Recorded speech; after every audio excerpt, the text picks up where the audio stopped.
পাখির চোখ 2026 তৃণমূল ছাত্র পরিষদের প্রতিষ্ঠা দিবসে মেয়র রোড থেকে ফের একবার দরাজ মুখ্যমন্ত্রী মমতা বন্দ্যোপাধ্যায়। কেন্দ্রকে নিশানা করে একেবারে অল আউট অ্যাটাক। বক্তব্য রাখতে গিয়ে মুখ্যমন্ত্রী বলেন, বিরোধিতা সত্ত্বেও 2011 সালের পর থেকে রাজ্যের আয় বেড়েছে 5.5 গুণ। 2013 থেকে 2023 সালের মধ্যে 1,72,00,000 মানুষকে দারিদ্র্যসীমার ওপরে নিয়ে এসেছেন। আগামীতে সেই সংখ্যাটা 2 কোটির ওপর চলে যাবে, যা দেশের মধ্যে সর্বোচ্চ। মনে রাখতে হবে, দারিদ্র্যসীমা সামাজিক উন্নয়নের ক্ষেত্রে সবচেয়ে বড় মাপকাঠি। এবং আপনাদের আমি বলি, 2011 সালের পর থেকে রাজ্যের আয় বেড়েছে প্রায় 5.5 গুণ। এত বিরোধিতা সত্ত্বেও আমাদের সরকার দারিদ্র দূরীকরণ, যেটা যে কোনো সামাজিক সংস্কারের মাপকাঠি, শরীরের একটা মাপকাঠি আছে, তেমনি মনে রাখবেন দারিদ্র সীমা হচ্ছে সবচেয়ে বড় মাপকাঠি সামাজিক উন্নয়নের ক্ষেত্রে। আমরা সেখানে 2013 থেকে 23 সালের মধ্যে 1,72,00,000 মানুষকে দারিদ্র সীমার উপরে নিয়ে এসেছি। অর্থাৎ তারা এখন এই সংখ্যাটা 2 কোটি হয়ে গেছে, 2 কোটির ওপর হয়ে যাবে, যেটা ভারতবর্ষে সর্বোচ্চ শ্রেষ্ঠ।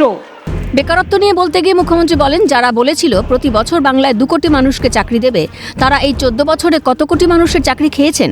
সরাসরি বিজেপি সরকারকে বিঁধলেন মুখ্যমন্ত্রী। পরবর্তীতে 2 কোটি মানুষকে চাকরি দিয়েছে রাজ্য সরকার। তিনি আরও বলেন, নীতি আয়োগের রিপোর্ট অনুযায়ী 2022-23 বার্ষিক বেকারত্বের হার ছিল 2.2%, যা জাতীয় স্তরে ছিল 3.2%। অর্থাৎ তৃণমূল ক্ষমতায় আসার পর বেকারত্বের হার কমেছে 40%।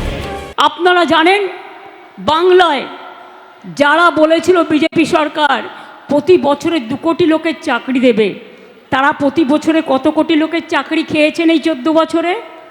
আর আমাদের আমলে আমরা কিন্তু 2 কোটি লোকের চাকরি দিয়েছি এবং আমরা অনেক কর্মসংস্থান করেছি।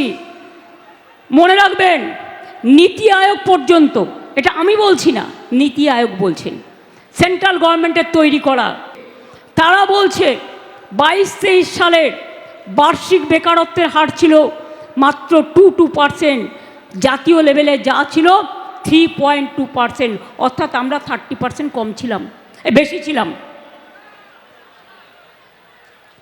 বেকারত্বের হার আমরা কমিয়েছি 40%, বেকারত্বের হার আমরা কমিয়েছি। কর্মদিগন্ত এশিয়ার বৃহত্তম লেদার কমপ্লেক্সে 35,000 কোটি টাকা বিনিয়োগ হয়েছে।